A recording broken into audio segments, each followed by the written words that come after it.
बघेल ने किया final date का खुलासा। 15 अक्टूबर को आएगी कांग्रेस की पहली सूची।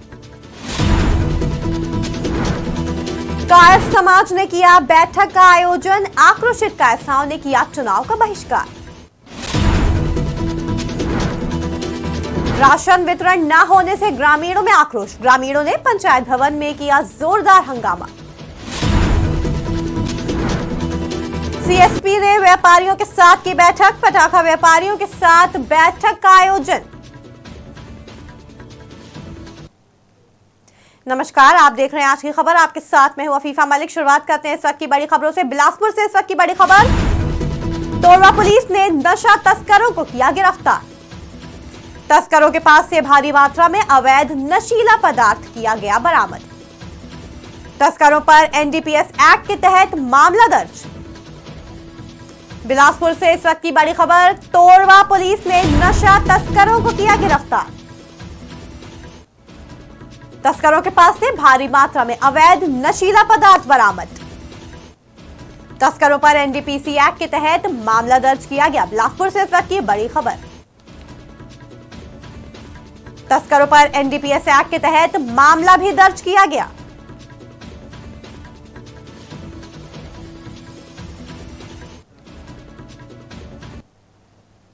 अब खबरें विस्तार से। खबर रायपुर से है, जहां मुख्यमंत्री भूपेश बघेल देर शाम दिल्ली से लौटे और इस दौरान उन्होंने एयरपोर्ट पर मीडिया से बातचीत करते हुए बताया कि पहले चरण की सीटें तय हो चुकी हैं और पहली सूची 15 अक्टूबर को आएगी। लगभग सीटों पर नाम भी तय हो चुके हैं, पर कुछ सीटों पर नाम तय करना अभी बाकी है। हालांकि महिला उम्मीदवारों की संख्या पहले से ज्यादा होगी। की विदाई का दिन है, पितृमोक्ष दिवस है। कल से नवरात्रि, तो अग्रिम सबको शुभकामना, बधाई। माता रानी अब सब जगह विराजेंगी और कल ही हमारी पार्टी का टिकट पहले लिस्ट जारी होगा।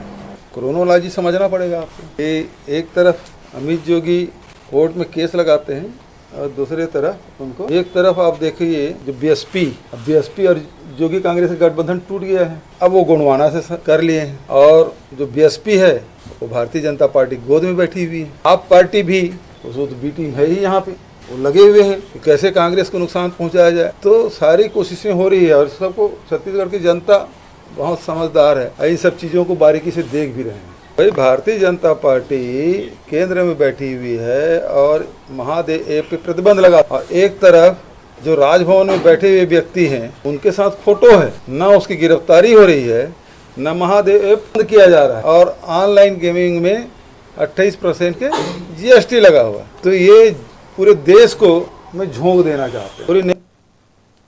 छत्तीसगढ़ में 2.5 करोड़ की आबादी वाले राज्य में कायस्थ समाज की 1.25 लाख की जनसंख्या है।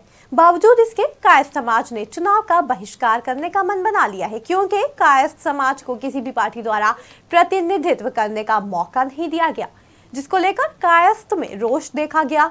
वहीं अंबिकापुर के चित्रगुप्त मंदिर में कायस्थ समाज ने बैठक का आयोजन किया और बैठक के दौरान चुनाव बहिष्कार को लेकर बातचीत की।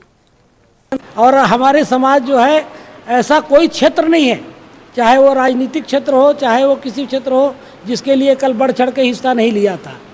हम आपको अभी तो चाहे तो लास्ट मतलब नाम गिना सकते हैं कि वर्तमान में कितने मुख्यमंत्री हुए थे किसी ज़माने में, पर आज स्थिति यह है कि एक विधायक भी हमारा नहीं बच रहा है और छत्तीसगढ़ में और घोर उपेक्षा हो रही है।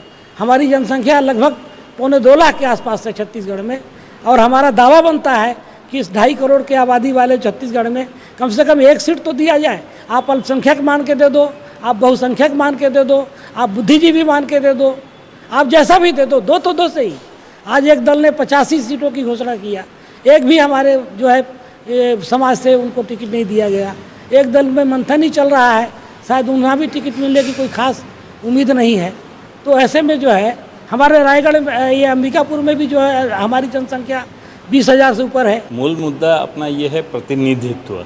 हमारा समाज इतना विकसित है, प्रबुद्ध वर्ग के लोग हैं, हर क्षेत्र में पारंगत रखते हैं और उनको मौका नहीं मिल रहा है। तो हम भी चाहते हैं कि हमें एक मौका मिले ताकि हम भी अपना कार्य क्रियाकलाप से देश को आगे बढ़ा सकें या नाम कर सकें, यही उद्देश्य है। और चाहते हैं कि जैसे हमको भी एक मौका मिले रिप्रेजेंटेशन का, तो हम कम से कम उस आधार पर लोगों को भी आगे क्या करना है, किस तरीके से क्रियाकलाप करके सोच के। देखिए, विधानसभा चुनाव डिक्लेयर हो गया है छत्तीसगढ़ में, 7 और 17 तारीख को है और हम लोग को पुरजोर साथ देना है और वोटिंग करना है। लेकिन उसके लिए सबसे पहले क्या ज़रूरी है, हमको नेतृत्व क्षमता मिले, हम कायस्थ जनों को नेतृत्व क्षमता मिले।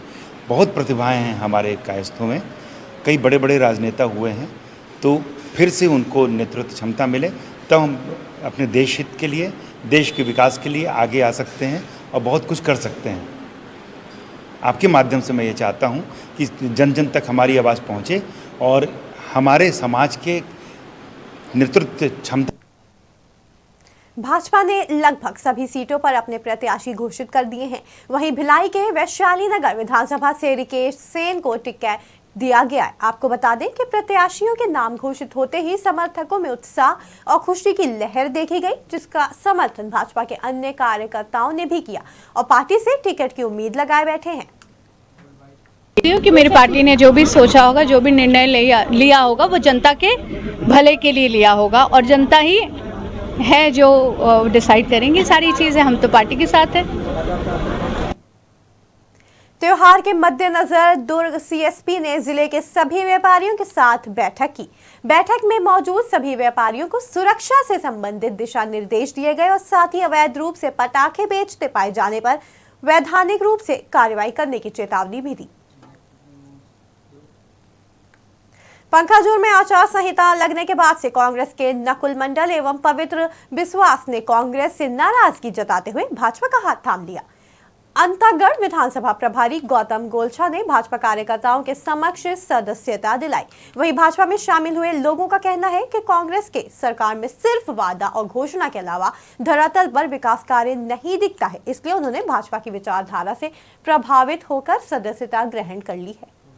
मेरे को मोदी का जो काम कर रहा है उसमें मेरे को बहुत अच्छा लगा। तो मैं कांग्रेस में था, किंतु कांग्रेस में अभी मेरे को कार्यक्रम में मेरे को अच्छा नहीं लगा, इसलिए मेरे मोदी को कार्यक्रम मेरे को अच्छा लगा, इसलिए मैं मोदी में ज्वाइन करके हमारा सब पूरा पार्टी, हमारा जो परिवार पार्टी है, सब हमें मोदी के पीछे में हम लोग। मेरे को बड़े हर्ष की बात है कि कांग्रेस के एक प्रत्याशी रहे, पार्षद प्रत्याशी नकुल चंद्र जी, वो आज हमारे साथ शामिल हो गए। उन्होंने कहा कि मैं भाजपा की रीति और नीति से प्रभावित होकर और मोदी जी के कार्यों से प्रभावित होकर भारतीय जनता पार्टी का सदस्यता ग्रहण कर रहा हूँ और मेरा पूरा परिवार और मेरे जितने मित्र हैं वो सब भारतीय जनता पार्टी के साथ रहेंगे और हमारा संकल्प है कि हम इस बार पखांजूर और बांदेव, कापसी तीनों क्षेत्र से जितने हमारे परिवार के लोग हैं सब मिलकर पार्टी का काम करेंगे। और बड़े हर्ष की बात, सूरजपुर के मोहली पंचायत में आक्रोशित ग्रामीण भारी संख्या में पंचायत भवन में पहुंचकर हंगामा करते नजर आए। ग्रामीणों का कहना है कि 2 महीने से उनको राशन का वितरण नहीं किया गया है। पंचायत पे 397 राशन कार्ड धारी हैं और सिर्फ 25 हितग्राहियों को ही चावल का वितरण किया गया। ऐसे में राशन दुकान संचालक के खिलाफ ग्रामीणों में आक्रोश देखा गया, जिसको देखकर मौके पर पहुंचे खाद्य निरीक्षक ने आदर्श आचार संहिता के मद्देनजर भीड़ को शांत कराया। साथ ही शिकायत के आधार पर जांच के बाद कार्रवाई की बात कही। क्या है कि हमारे ग्राम पंचायत मोहली में चावल का वितरण नहीं हो रहा है, इसी के लिए हम लोग सब इकट्ठा हैं। ये हम लोग का करीब 1 सप्ताह हो गया आते जाते, बोलते हैं कल देंगे, आज देंगे, कल देंगे, आज देंगे, ऐसे बोलते हैं। और पहले का भी मतलब पिछले वाला बचा है 2 महीने का चावल की मिला है, उसको भी बोल रहे थे कि हाँ रुकिए, व्यवस्था करके दे रहे हैं, व्यवस्था करके दे रहे हैं, ऐसे बोलते हैं, लेकिन उसको भी नहीं दे पाए हैं ना, अभी कभी नहीं दे पाए हैं। ये अभी तो नरेश भैया बांटते थे, मतलब 4-5 बांटने वाले तो यहाँ हर समय चेंज होता है, समूह को नहीं दिए, पंचायत ही बांटता है। जैसे ही मेरे पास शिकायत प्राप्त हुआ, मैं शिकायत जांच के स्थल में पहुंचा हूं और जांच करके अभी कार्रवाई जो भी होगा एडीएम साहब को प्रतिवेदन प्रस्तुत कर दूंगा। जब भी कोई शिकायत प्राप्त होता है तत्काल हमारे द्वारा जाँच की जाती है और प्रतिवेदन एडीएम साहब के पास प्रस्तुत कर दिया जाता है। लगभग अभी ऑनलाइन वितरण 25 लोगों का है। में साउंड सर्विस संचालकों के लिए मुसीबत भरा हुआ है, जहां विधानसभा चुनाव के मद्देनजर आदर्श आचार संहिता लागू है। ऐसे में जिले में डीजे साउंड पर पूरी तरह प्रतिबंध है। आपको बता दें कि साउंड सर्विस के लिए जिला निर्वाचन अधिकारी से अनुमति की आवश्यकता लेना होगी। साथ ही तय आवाज में ही साउंड सिस्टम को चलाना होगा। ऐसे में साउंड सर्विस संचालकों का कहना है कि पूरे साल भर में दशहरा, दीपावली के अवसर का इंतजार रहता है। इससे पूरे साल भर की आमदनी होती है। वहीं एसडीएम सूरजपुर ने बताया कि नियमों की अनदेखी पर कार्रवाई सुनिश्चित है। ये भी तो चुनाव में तो बहुत मुसीबत चल रहा है। हर जिले में कोई पता चल रहा है कि 10 बजे तो परमिशन दे रहे हैं, कहीं पर परमिशन नहीं दे रहे हैं।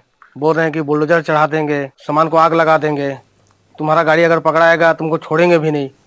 अभी अंबिकापुर में मेरा 4 तारीख को गाड़ी पकड़ाया था, भागवत कथा था, वहाँ का परमिशन था, परमिशन उसमें सामान भी नहीं उतारे थे।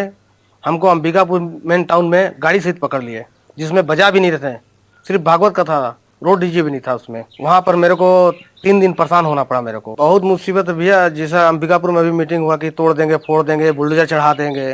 पूरा साउंड वाला तंग हो गए हैं, जितना है कोई एडवांस ले लिया है, पूरा परेशान हो गए हैं। बोल रहे हैं कि अंबिकापुर काम नहीं करेंगे, ना चुनाव में काम करेंगे, चुनाव में किसी को एक ठो माइक भी नहीं देंगे, सब बोल रहे हैं। जितना साउंड वाला नाराजगी, पूरा नाराजगी हम लोग का पूरा। मतलब क्या है ना कि अगर जहाँ गाँव वाले अति किए हैं डीजे खरीद के, जैसा कि कोई 36 बेस बांधते हैं, 40 बेस बांधते हैं, है ना, हम लोग के ऊपर धारा, हम लोग के ऊपर उल्टा परिणाम निकलता है। देखिए, डीजे साउंड के संबंध में ये है कि जैसे आचार संहिता लागू हुई है तो जो छत्तीसगढ़ कोलाहल अधिनियम है वो अब लागू हो गया है। तो इसमें तो रात्रि 10 बजे से लेके सुबह 8 बजे तक तो वैसे भी ये लोग अभी कोई डीजे या किसी भी तरह का साउंड प्रतिबंधित है। बाकी रही बात सुबह 10 बजे से लेकर रात्रि 10 बजे तक, तो इसके लिए एक निर्धारित डेसिबल में अनुमति लेकर वो जो साउंड है उसको उपयोग कर सकते हैं। खबरों में फिलहाल इतना ही। जुड़े रहें आज की खबर के साथ ताजा तरीन खबरों के लिए।